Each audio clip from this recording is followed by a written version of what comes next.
Bom dia. Iniciando a sessão de julgamento da primeira Câmara Julgadora do Tribunal de Impostos e Taxas do Estado de São Paulo, do dia 23 de abril de 2024, a qual está sendo gravada e será disponibilizada posteriormente. Pediria para todos os juízes confirmarem a presença no sistema do empate. Dr. Sérgio.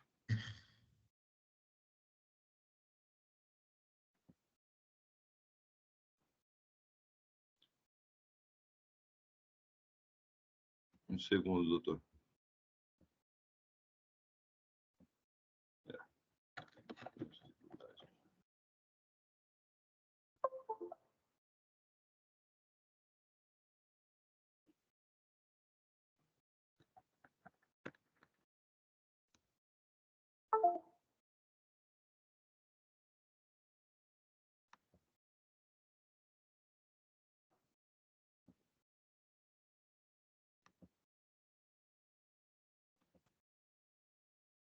Muito bem, todos os juízes confirmaram a presença. Eu vou iniciar a sessão no sistema do empate. Temos dois processos no dia de hoje. Vamos iniciar os trabalhos com os processos em que há pedido de sustentação oral e o patrão está presente. Então, começando os trabalhos com o processo de Telefônica Brasil S.A., em recurso ordinário, é de minha relatoria. Só um momento que eu vou fazer o registro da presença do patrono.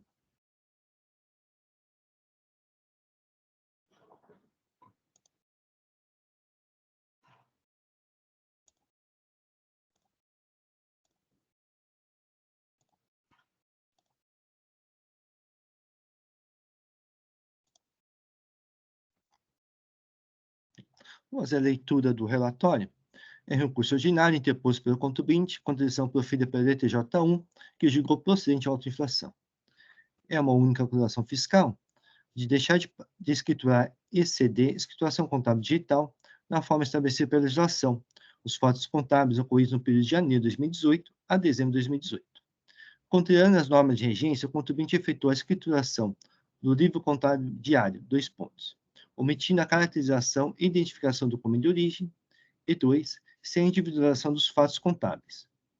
Notificar e apresentar o registro da ECD contendo a escrituração individualizada dos fatos contábeis relativas a faturas e notas fiscais emitidas do período, mesmo após renotificação e prorrogação de prazo, o contribuinte informa que efetua os lançamentos contábeis no livro diário da ECD de forma consolidada, sem, entretanto, apresentar fundamentação legal que o autoriza ao descumprimento da obrigação de escriturar os fatos contábeis.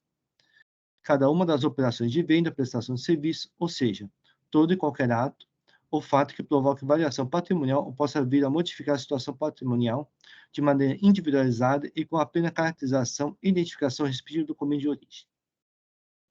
A decisão primeira instância julgou procedente o AIM.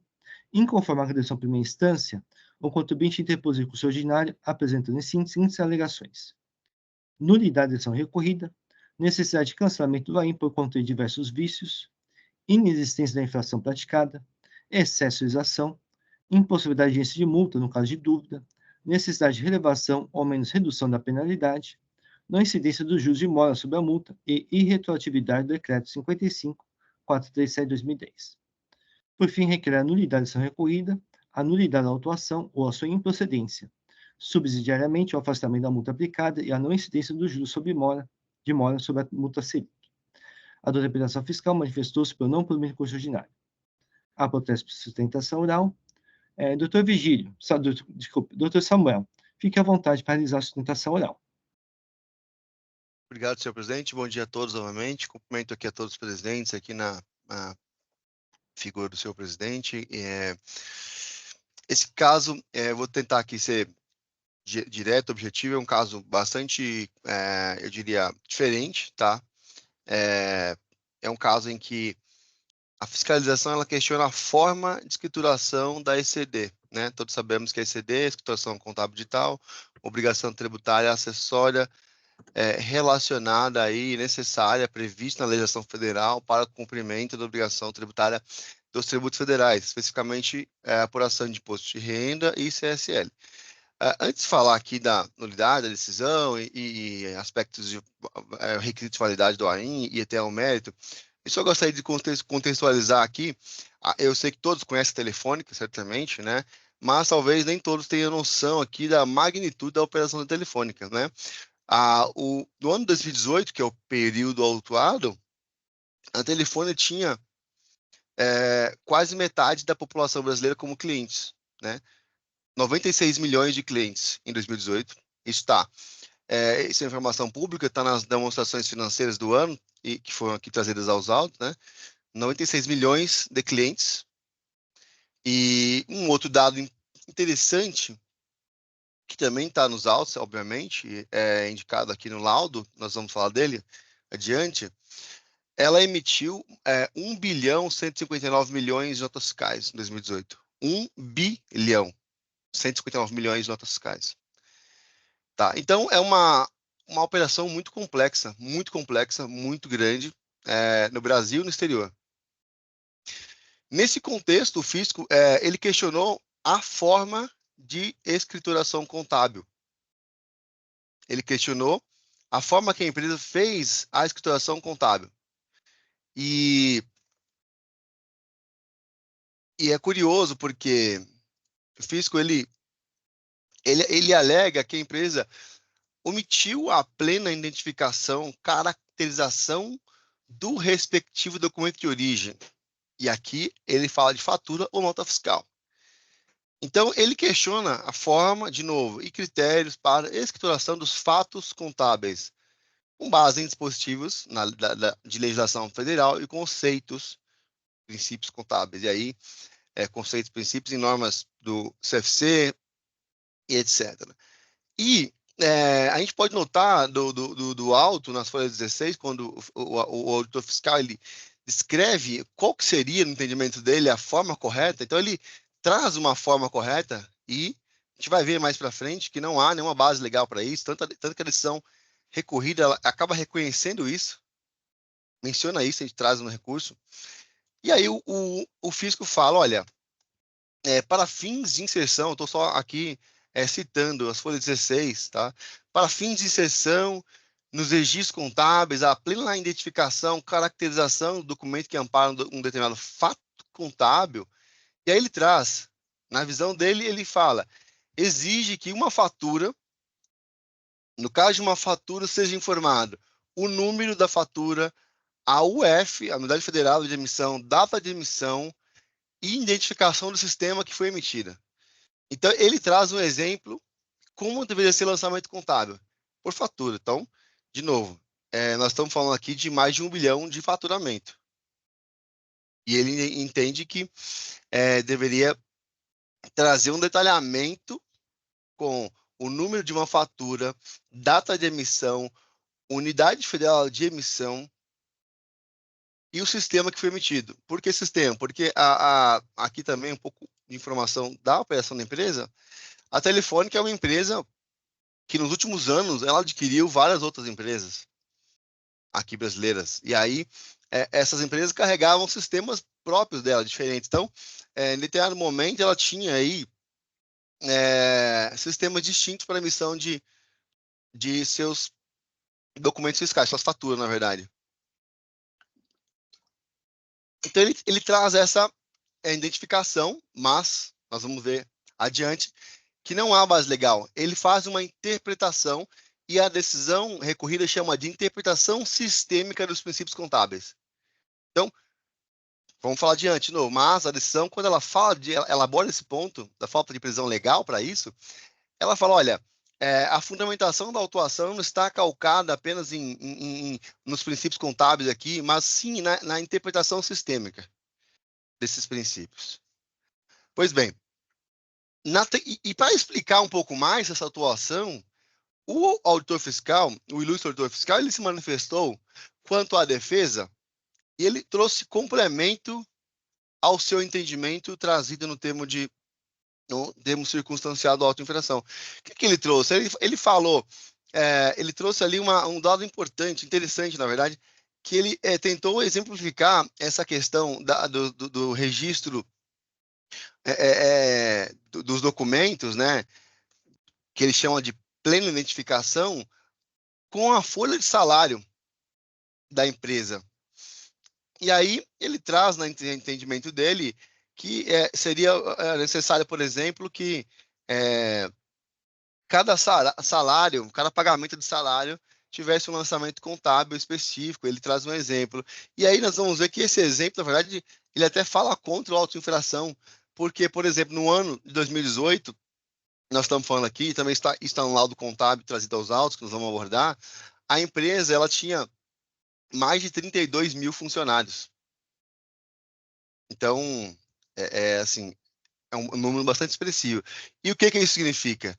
Se fosse adotado, né, se existisse aqui uma obrigação legal para se adotar a forma que o fiscal entende correta aqui, então, isso, não, de novo, não tem previsão legal, não tem manifestação do físico federal ou normas contábeis quanto à forma. Vamos chegar lá, mas ainda trazendo aqui a contextualização da autuação. O fiscal, então, ao falar da folha de salário, se fôssemos seguir a metodologia que o fiscal entende correta, a empresa teria, de partida, aí mais de 60 mil lançamentos contábeis, porque por conta da parcela dobrada você tem crédito e débito, mas o pagamento de salário, ele envolve uma série de atos. Tem hora extra, tem férias, tem devoluções, desconto, etc. Então, cada tipo de registro desse, ali no exemplo que o fiscal traz na sua manifestação quanto à defesa, corresponderia a um lançamento contábil. Então, a gente só de folha de salário, a gente teria centenas de milhares de lançamentos contábeis, o que não faz o menor sentido, vamos já deixar claro aqui. Pois bem, feita essa contextualização da autuação, eu tenho aqui alguns pontos. Tem a primeira nulidade da decisão recorrida, que acho que nesse caso é bastante relevante mesmo. Tenho aqui alguns pontos muito importantes de nulidade do auto de infração e os aspectos de mérito aqui. Eu vou falar primeiro da nulidade da decisão recorrida, porque nesse caso a gente tem bastante vícios aqui, né? Então, a lição ela é uma lição bastante extensa em termos de número de páginas, senhores, mas a gente observa que boa parte dela, ela transcreve trechos do relatório circunstanciado, ela não faz uma análise independente e não enfrenta diretamente muitos dos argumentos de defesa e, principalmente, o laudo trazido com a defesa, um laudo técnico preparado pela Ernst Young. E aí, por que de um laudo? Porque nós estamos falando de uma autuação baseada em princípios contábeis, interpretação de normas de contabilidade, e nós somos advogados e a empresa ela contratou especialistas contábeis para abordar toda essa questão da forma de escrituração da ECD. Então, o único trecho da decisão em que menciona o laudo é o parágrafo 72, a gente indica isso no recurso, isso está também abordado nos memoriais que foram juntados aos autos. Então, ela afirma, né, ela traz aí no parágrafo 72 uma única menção ao laudo. Mas afirma que o laudo não seria hábil a comprovar que a recorrente agiu de acordo com a legislação ao registrar suas operações. E em outros trechos, então, de novo, a decisão recorrida, ela praticamente ignora por completo o laudo técnico, certo? Então, ela não traz uma análise, não enfrenta o laudo técnico. Ela ignora o laudo técnico, ignora diversos argumentos, inclusive outros documentos, como, por exemplo, as próprias demonstrações financeiras do ano 2018, aqui autuado, trazidas aos autos, que, como vamos observar, ela também reforça a regularidade da escrituração contábil da empresa. Ela não traz nenhum tipo de ressalva quanto à escrituração, porque trata-se de uma obrigação tributária acessória federal, mas está ligado aqui à legislação comercial, né? Registro livre diário, operações, são as demonstrações financeiras, no fim das contas. Então, a lição também não aborda, ela ignora essa menção ao papel, à força comprobatória das demonstrações financeiras, aí juntamente com o laudo técnico. Ela simplesmente ignora vários argumentos. E aí,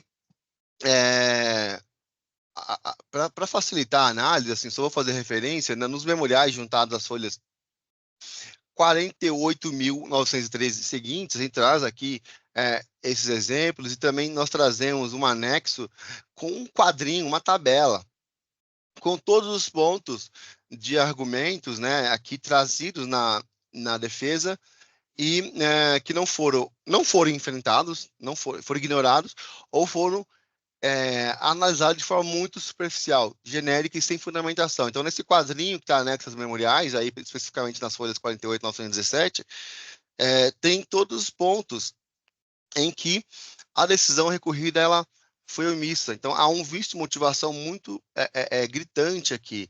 E aí, eu vou fazer uma outra referência. No parágrafo 38 da decisão recorrida, a gente tem, assim, toda a decisão tem alguns trechos assim, mas veja, ela cita, ela fala, abre aspas, os erros de fato e de capitulação da infração ou da penalidade, mesmo que estivessem presentes, seriam passíveis de correção pelo órgão de julgamento, não constituindo causa de decretação da nulidade, né?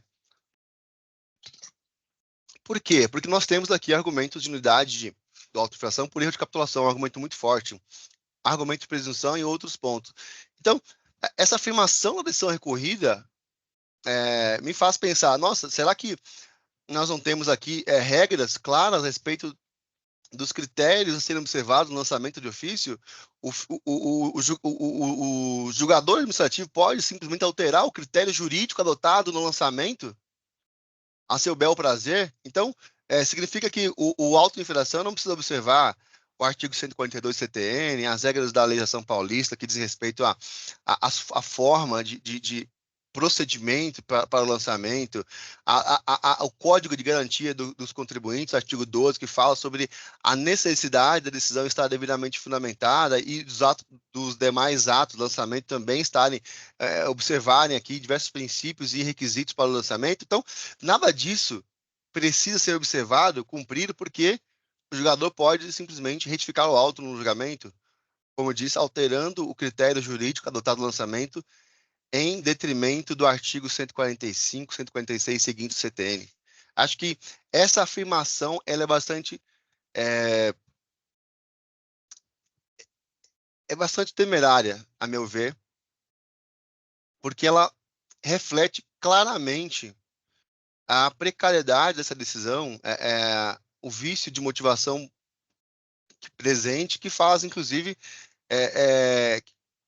que inclusive ela acarreta a supressão de instância, né? E aí ofensa aqui ao direito da ampla defesa da autuada. Então, acho que esse ponto da decisão recorrida é bastante relevante, mas, independentemente disso, nós temos aqui elementos suficientes para decidir o auto-infração, cancelando o auto pela presença de vícios insanáveis. E aí eu vou começar falando sobre a capitulação do auto-infração.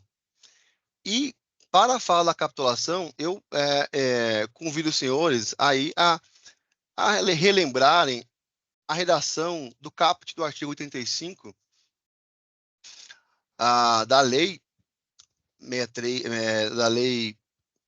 da lei do ICMS, em que ela fala o descumprimento das obrigações principal e acessórias instituídas pela legislação do ICMS fica sujeito às seguintes penalidades.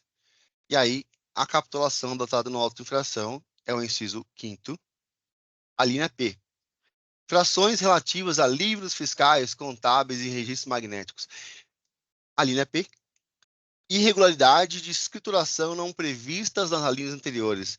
E aí a multa, senhores, é de 1% do valor das operações ou prestação a que se refere a irregularidade. Então, aqui nós estamos tratando de um auto de infração de 212 milhões de reais, valor histórico, de multa isolada, correspondente a 1% das operações.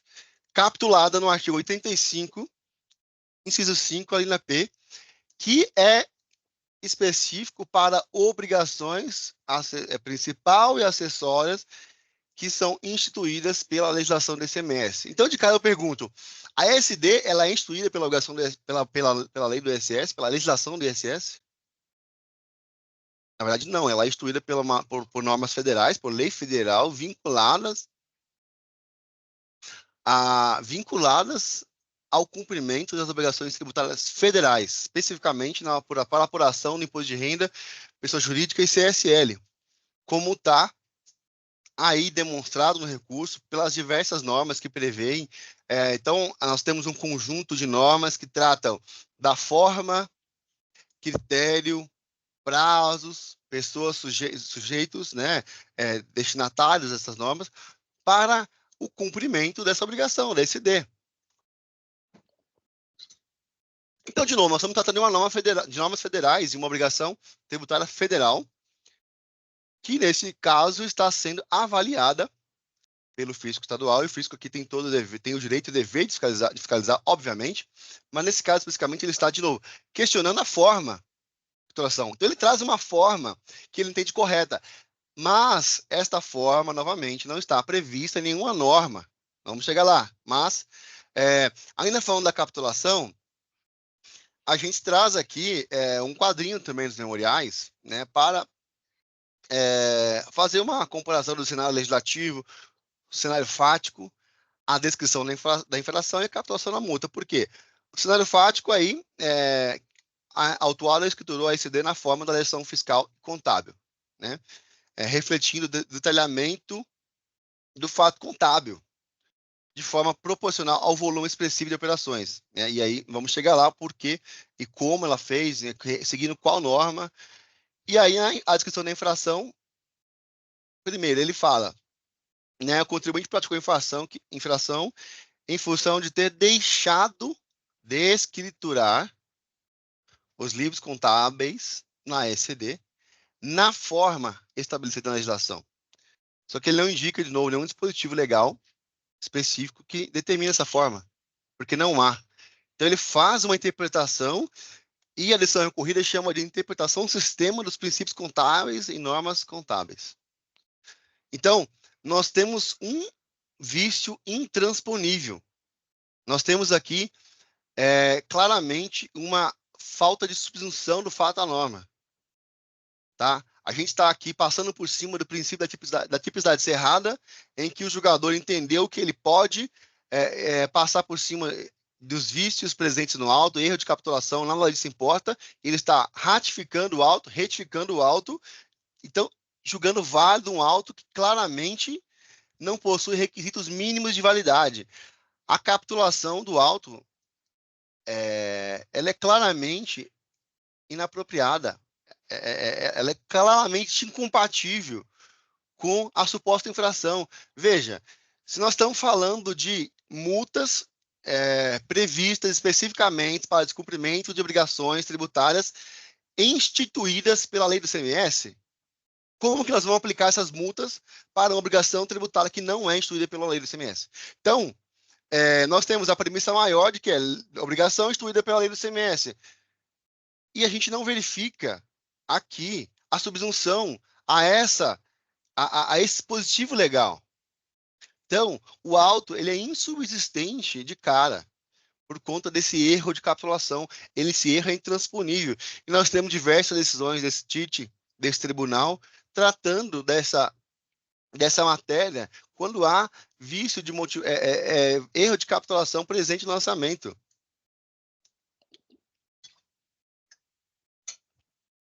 E nós temos diversos outros aqui argumentos, né, pontos de nulidade do auto, diversos outros, como, por exemplo, o fiscal cita no termo de verificação fiscal documento que ele não junta, e aí nós trouxemos na defesa, a decisão tentou justificar dizendo que haveria aqui documentos citados, ou juntados, enfim, não houve nenhum esclarecimento a esse ponto, mas que seriam de outra ação fiscal. Tem documentos que foram apresentados, esclarecimentos durante a fiscalização que foram desconsiderados pelo fiscal. Então, no lançamento, o auditor fiscal ele pincelou informações colhidas em reuniões feitas presencialmente na empresa, onde a empresa abriu para o auditor fiscal o sistema dela, todos os sistemas. Ela de absoluta boa-fé, ela abriu as portas da empresa, recebeu o fiscal diversas vezes, fez diversas explicações, apresentações, documentos, exemplos de tudo, e vários esclarecimentos que foram desconsiderados. Então, a empresa aqui, ela realmente cumpriu seu papel aqui e franqueou ao fisco todas as informações possíveis.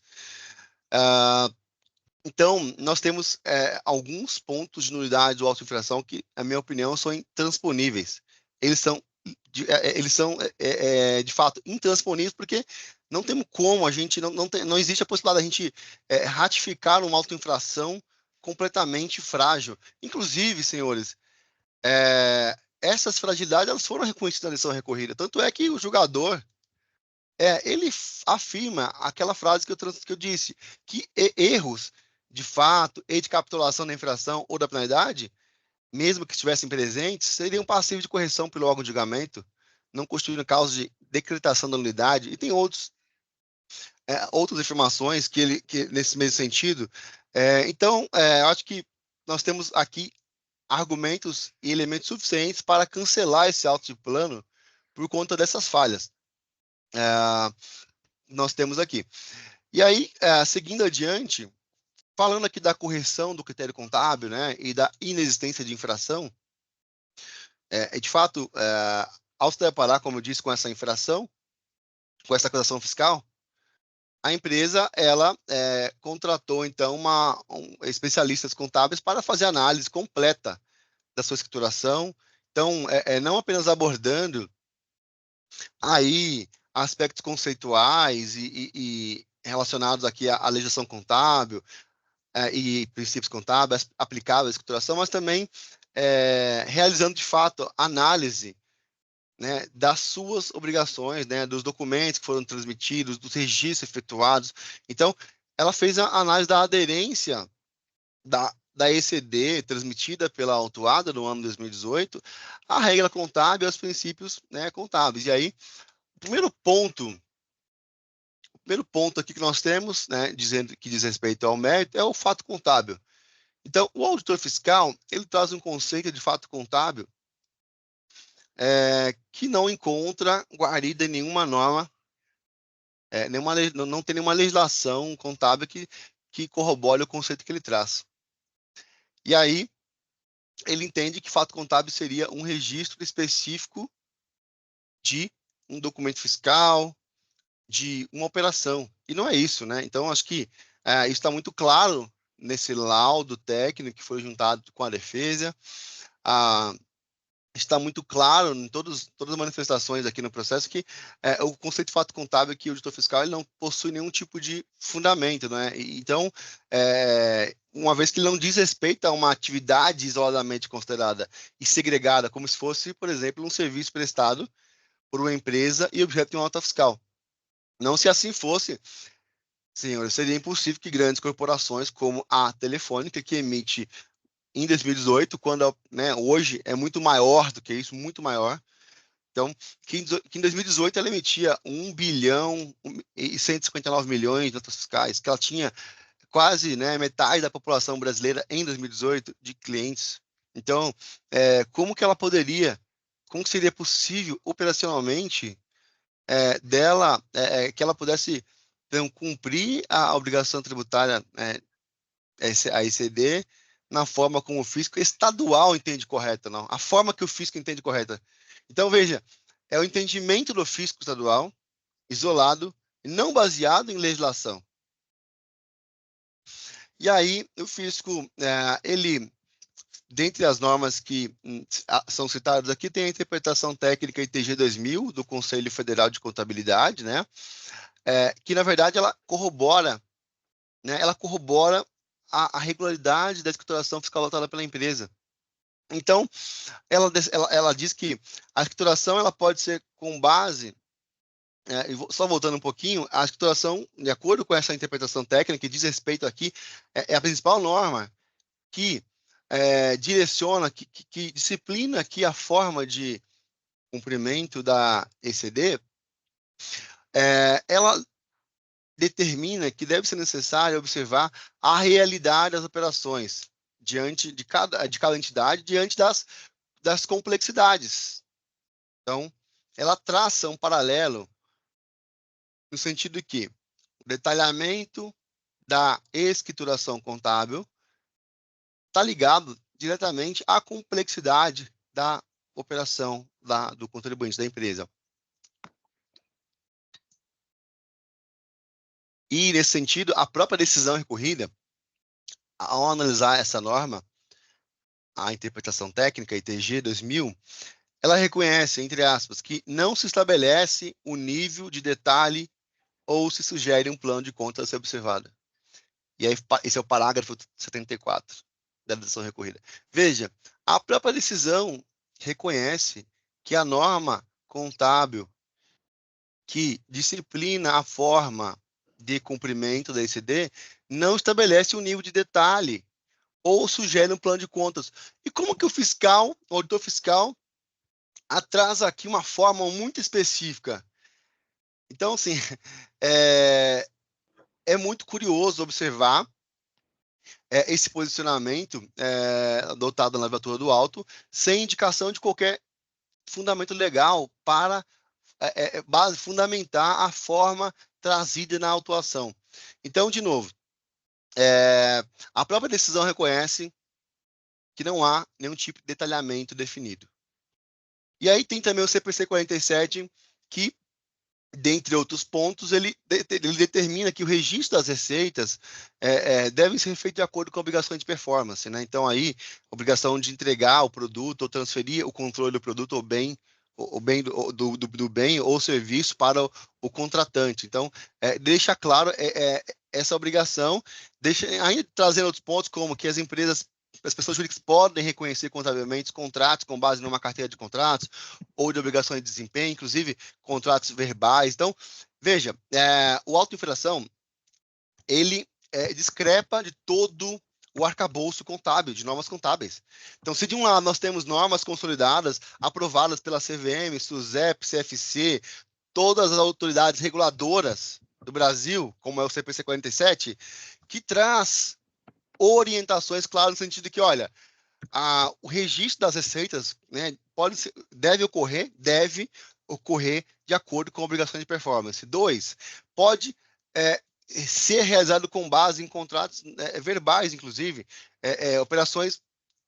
obrigações não formalizadas em documentos, porque a obrigação ela vai existir, pode não existir um contrato, mas ela vai existir. Então, o lançamento contábil tem que refletir a obrigação.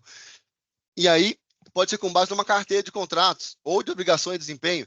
Então, como que nós podemos aqui validar uma auto-infração em que se traz uma forma muito específica de cumprimento da ECD não prevista na legislação contábil federal? E aí, até voltando um pouquinho, o fiscal, em um certo momento, ele fala que não haveria, que a empresa faria uma escrituração consolidada, o que não é verdade, tá? Ela adota o registro do livro diário completo. E aí está detalhado no recurso, tá? A adoção do livro completo é incompatível com a utilização de livros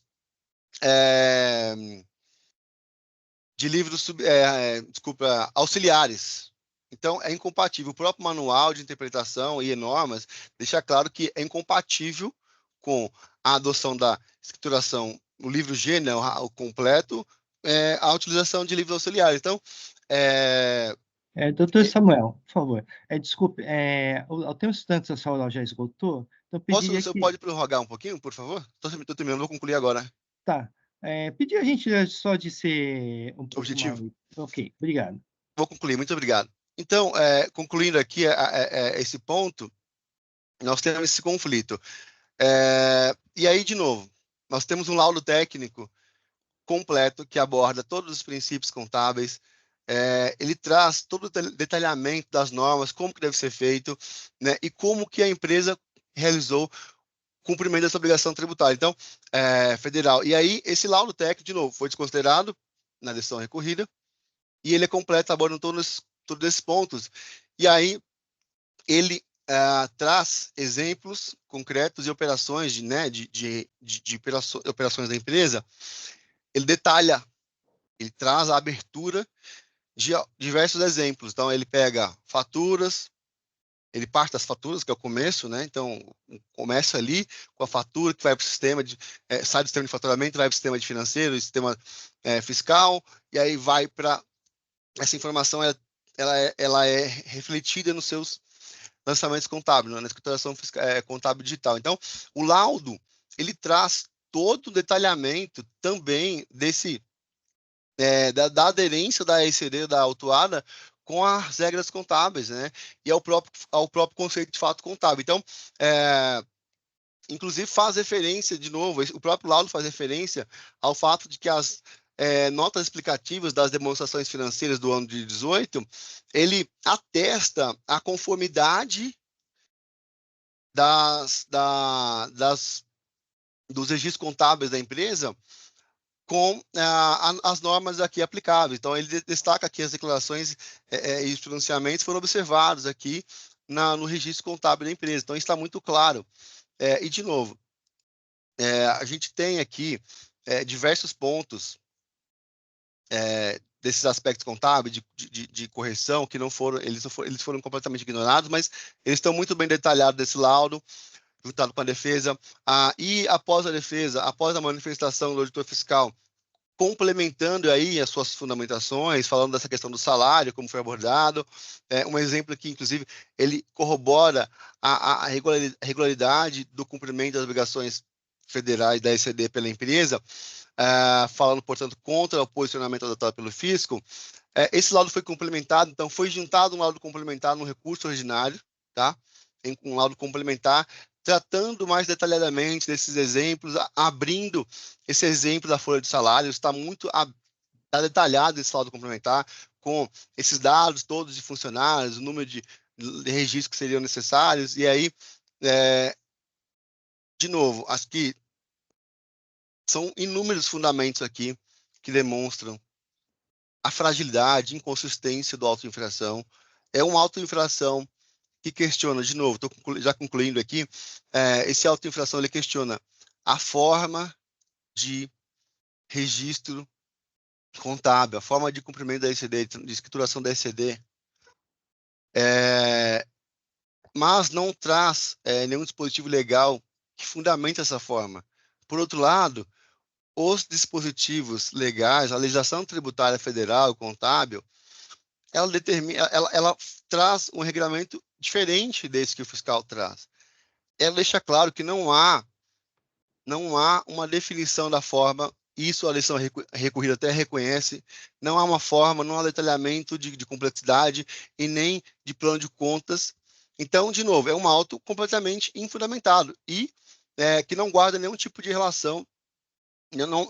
A própria capitulação deixa claro que ele é insubsistente, uma vez que estamos falando aqui de obrigação tributária acessória federal, né? E a multa aplicada é específica para a obrigação tributária instituída pela lei do ICMS. Então, são inúmeros pontos aqui, tentei resumir todos eles aqui. De fato, é bastante complexa aqui a autuação e a defesa tem bastante pontos, que inclusive não foram considerados na decisão recorrida, mas eu tentei ser fiel aqui, falando deles de forma objetiva, e acho que são esses argumentos pelos quais a autuada entende que o auto ele deve ser cancelado, tá? Tem condições de ser cancelado, então, caso os senhores entendam que a decisão não é nula, aqui existem inúmeros argumentos para cancelamento. Tá bom? Eu fico aqui à disposição, agradeço a oportunidade, muito obrigado. Agradeço, doutor Samuel. É um caso um pouco diferente, vou passar para o meu voto. A recorrente alega nulidade da ação recuída, sintetizada no quadro de folhas 48.767 a 48.769. Não vislumbra pretendia nulidade contra o argumento de nulidade da autoinflação por descumprimento da portaria CAT 115 de 2014, que disciplina o controle de qualidade do lançamento, item 4.6 da defesa. Uma vez que o julgador apreciou a matéria nos itens 13 a 25 decidido e expôs as razões do seu entendimento, inclusive com o presidente da Câmara Superior a corroborar.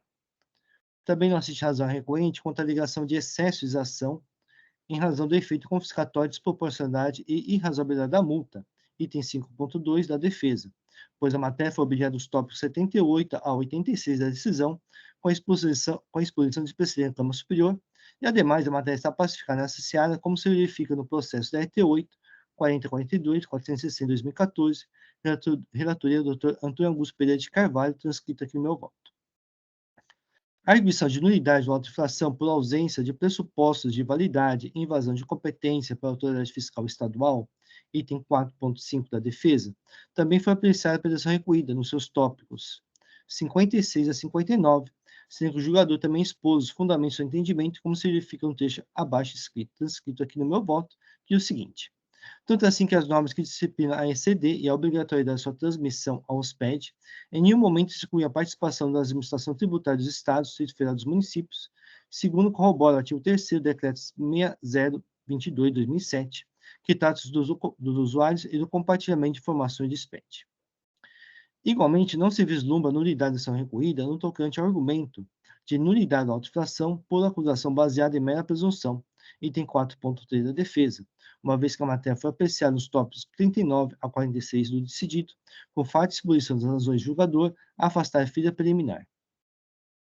A pedida de nulidade da decisão recorrida pela falta de enfrentamento da alegação de impossibilidade da exigência de multa em caso de dúvida, item 5.3 da defesa, não prospera, pois ela foi enfrentada no seu top 77, e ademais ela decorre do entendimento julgador exposto ao longo da sua decisão, que conclui pela ausência da dúvida em ensejar a aplicação do artigo 112 CTN. Ainda não verifica nulidade decidido quanto ao argumento da necessidade de relevação ou ao menos redução da penalidade, item 5.4 da defesa, uma vez que o julgador expressamente apreciou a matéria no item 87 da decisão, expondo razões pela negativa da pretensão. Transcreva aqui o texto da decisão recorrida, que diz o seguinte: também não se vislumbra espaço para atenuação ou exclusão da penalidade com fundamento no artigo 527-A do regulamento, considerando que o contribuinte é empresa de grandíssimo porte econômico. Diz ainda, diante do seu porte econômico, o valor da penalidade revela-se adequado, sendo certo que eventuais abrandamentos poderiam conduzir à ineficácia da sanção.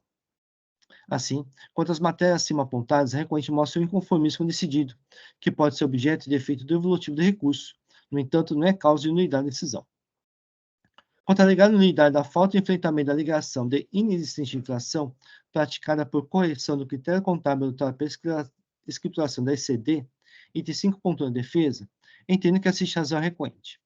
Em sua defesa, a autora apresenta razões em seu entendimento e junto ao laudo da Ernst Young a corroborado, bem como o alegado respaldo da auditoria independente.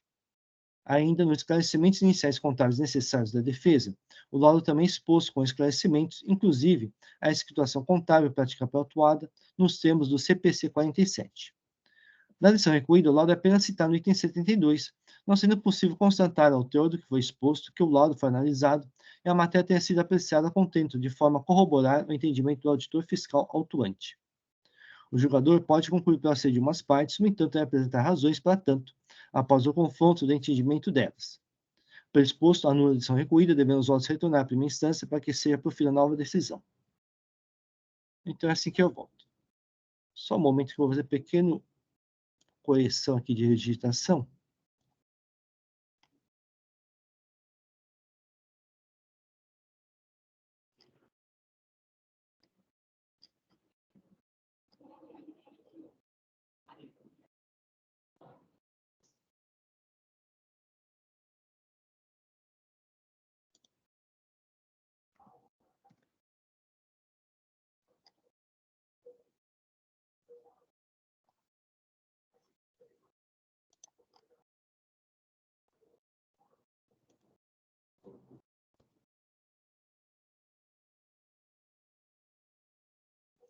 O voto está registrado, o processo está em discussão.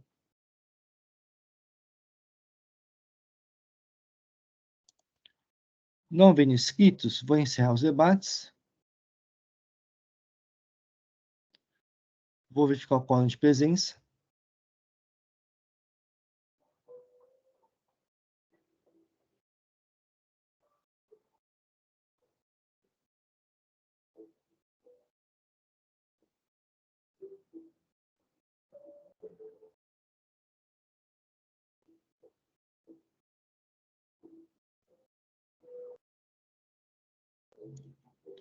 Vou iniciar a votação.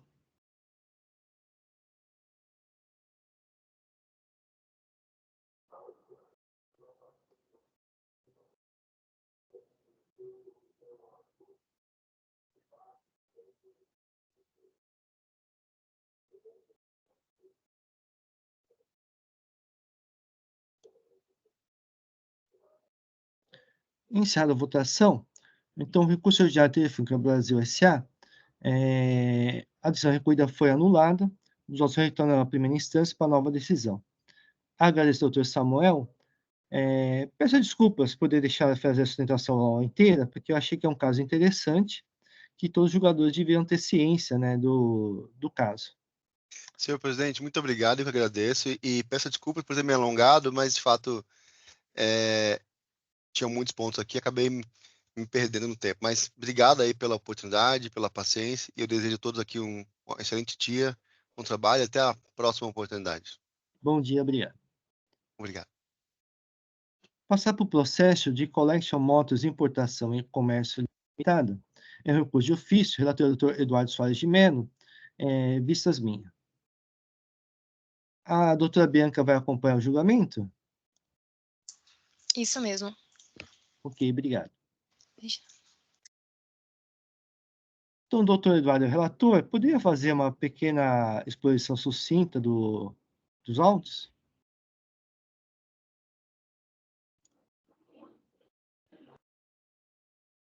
Perfeito, presidente. Eu não lembro assim os detalhes, eu vou dar uma sintetizada. Se porventura faltar alguma informação, aí o presidente pode também complementar no voto dele, tá? Então, aqui a gente tem as acusações fiscais, né? Elas são 4. Então, falta de pagamento de ICMS, né? Apurado por levantamento fiscal, artigo 509 do regulamento. O item 2 é o acreditamento indevido, devido em operação de entrada de mercadoria para uso e consumo de estabelecimento. Item 3 é falta de escrituração de notas relativas à entrada de mercadoria no estabelecimento. E o item 4 é a falta de escrituração de notas referente à entrada de mercadorias no estabelecimento, mas nesse caso, operações não tributadas.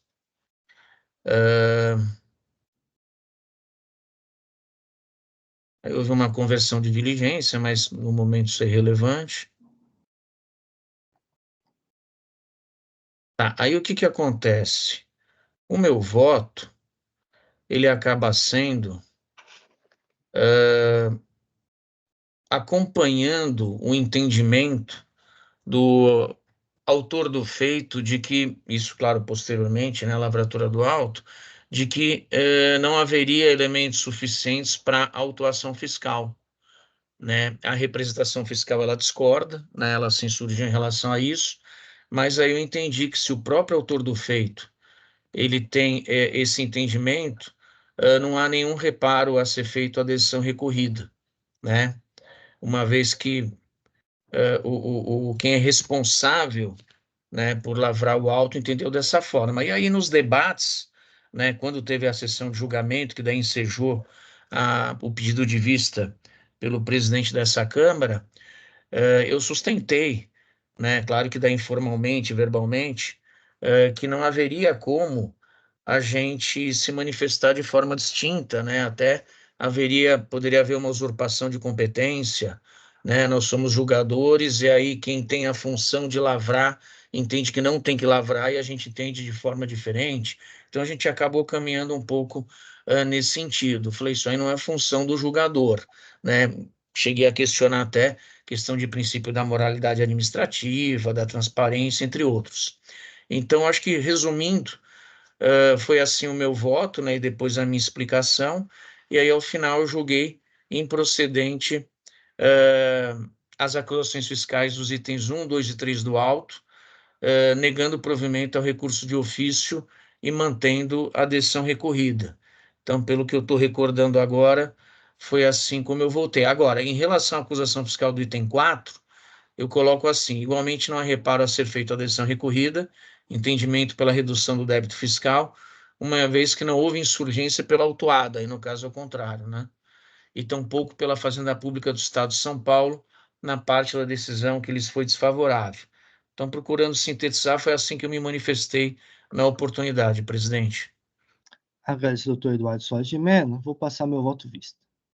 Pedi vista dos presentes autos para analisar melhor o voto do relator, cujo bem elaborado relatório peço licença para adotar. Trata-se de recurso de ofício contra a decisão de folhas 2962 a 2972, que julgou improcedentes os itens 1, 2 e 3 e parcialmente procedente o item 4 do AIM. Não houve interposição de recurso ordinário, assim, a agência fiscal mantida pela decisão primeira instância não foi controvertida pelo autuado, não havendo, portanto, devolução do conhecimento da matéria de fato e direito impugnada a essa segunda instância, como determina o parágrafo 5º, artigo 47, Lei 13.457. Assim, restou em controvérsia a diligência fiscal, esgotou-se o processo administrativo tributário contra a parcela do item 4 do AIM, mantida pela decisão primeira instância. Passa a apreciar o recurso de ofício.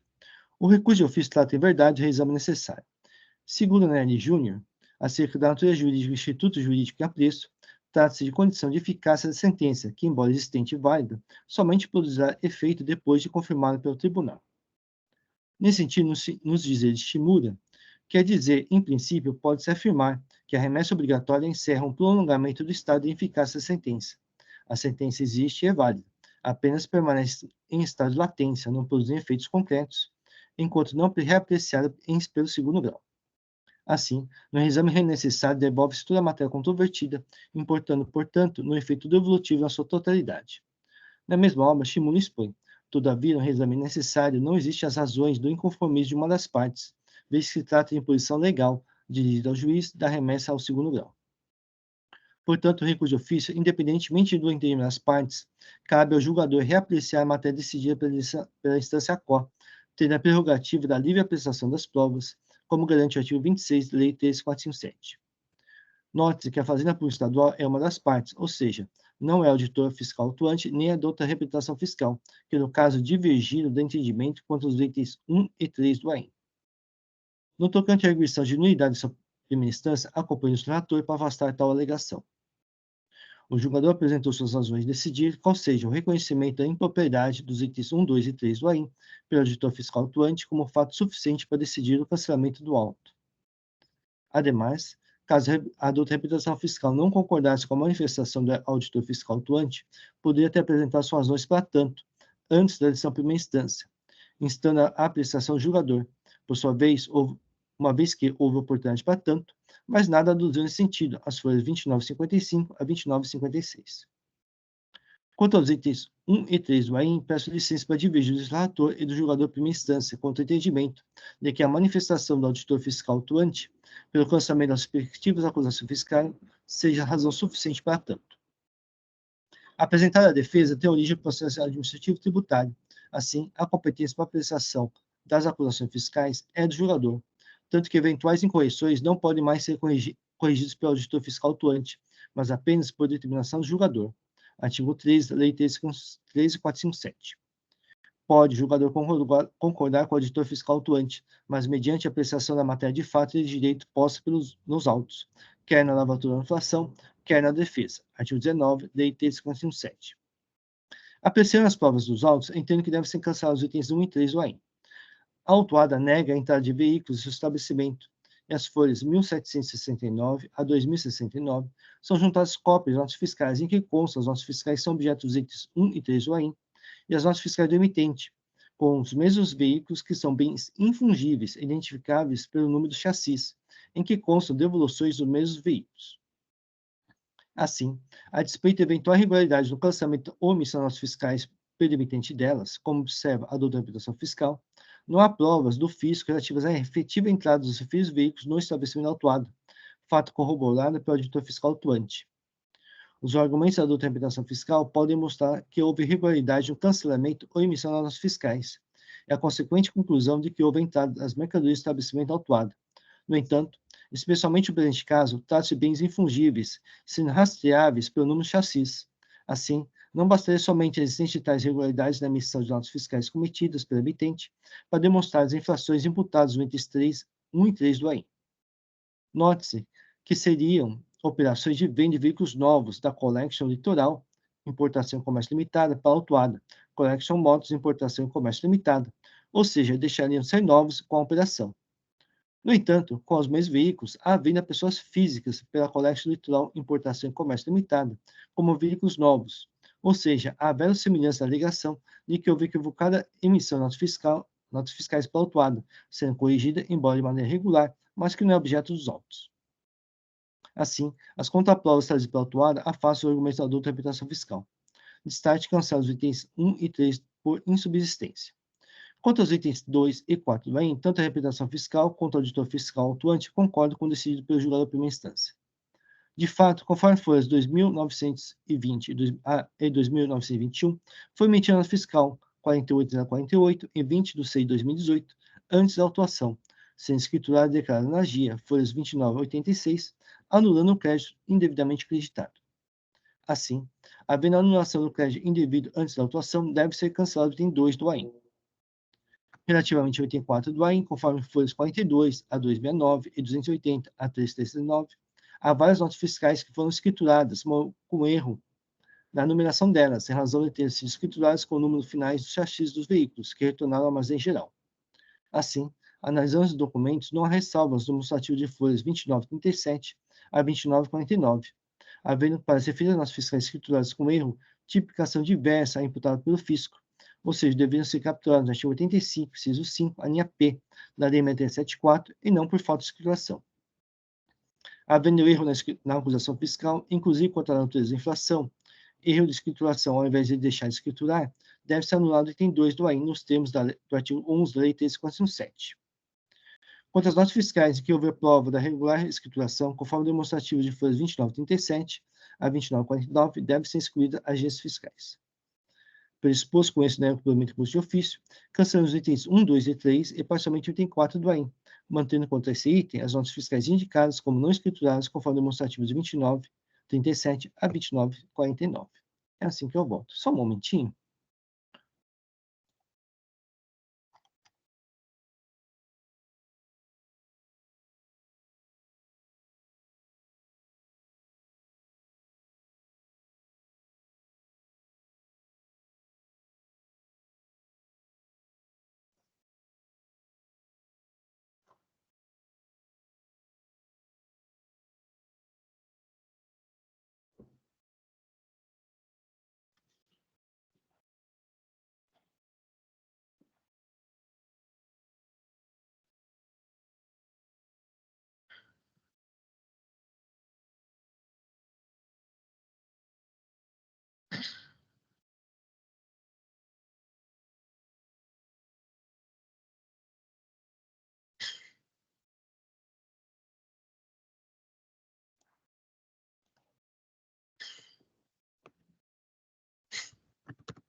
Muito bem, o voto está registrado. O processo está em discussão.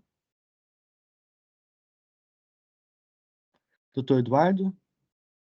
Presidente, eu vou manter o meu voto.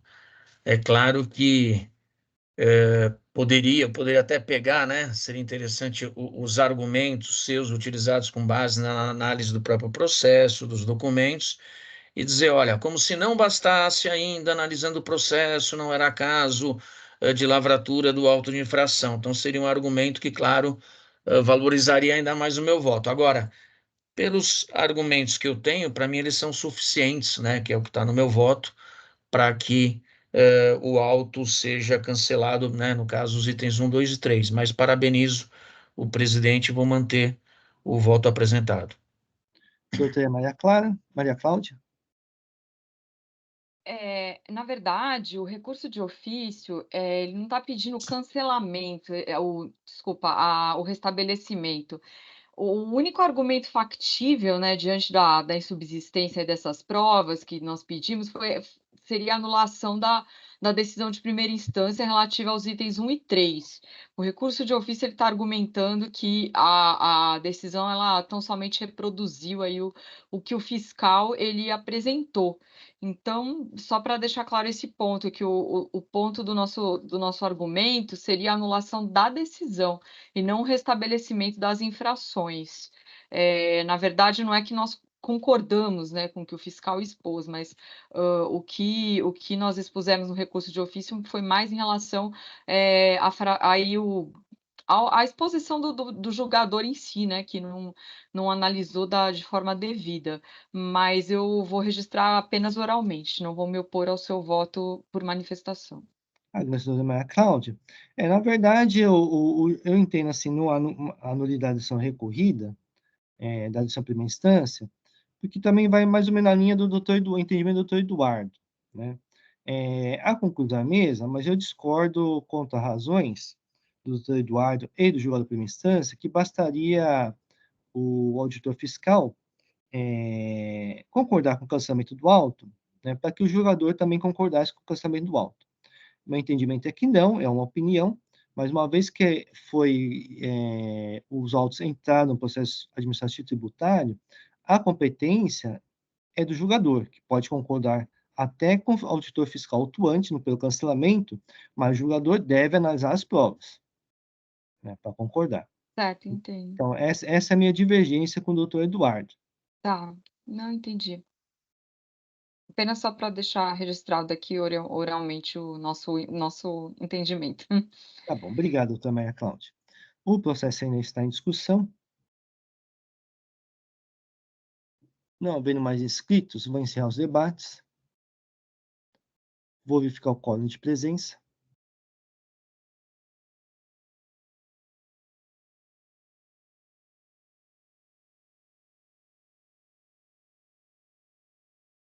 E vou iniciar a votação.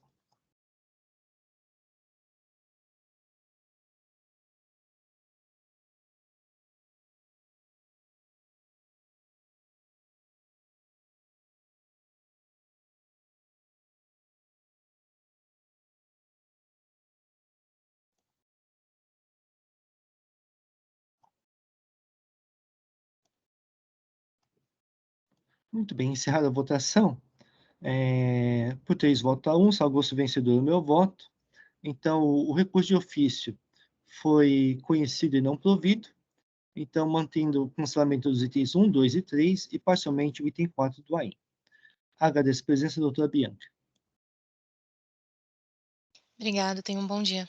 Bom dia. Bom dia.